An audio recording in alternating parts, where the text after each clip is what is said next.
I am. There we go.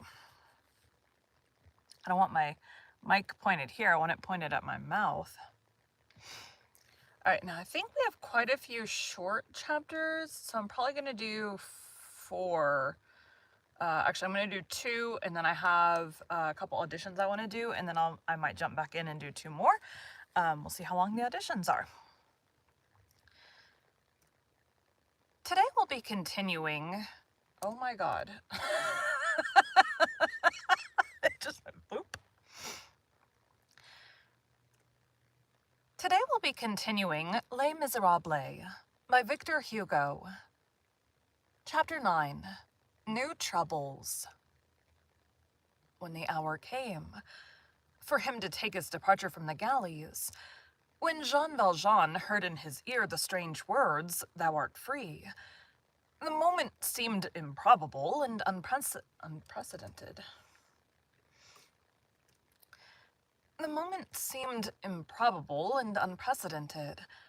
A ray of vivid light, a ray of the true light of the living, suddenly penetrated within him. But it was not long before this ray paled. Jean Valjean had been dazzled by the idea of liberty. He had believed in a new life.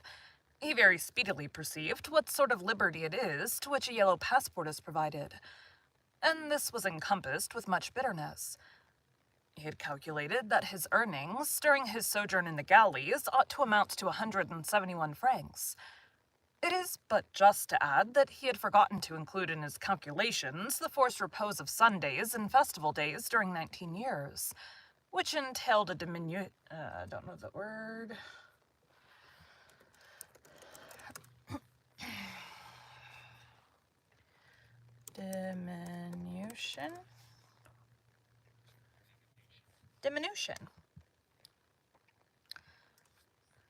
which entailed a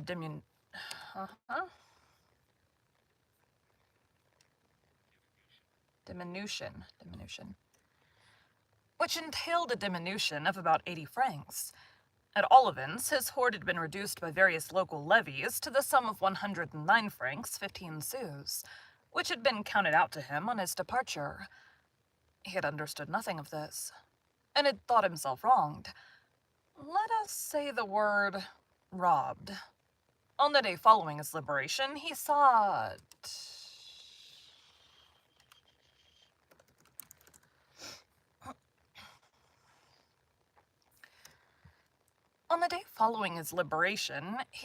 at Grasse, in front of an orange flower distillery, some men engaged in unloading bales.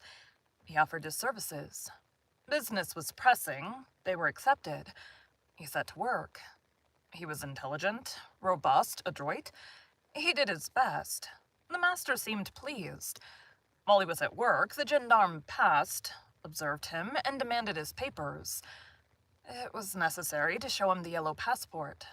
That done, Jean Valjean resumed his labor. A little while before he had questioned one of the workmen as to the amount which they earned each day at this occupation. I forgot to put my stuff into quiet mode. He had been told 30 sous.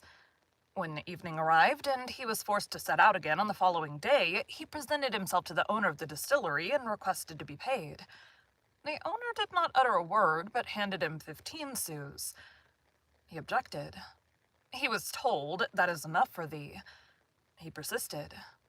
The master looked him straight between the eyes and said to him, "Beware of the prison."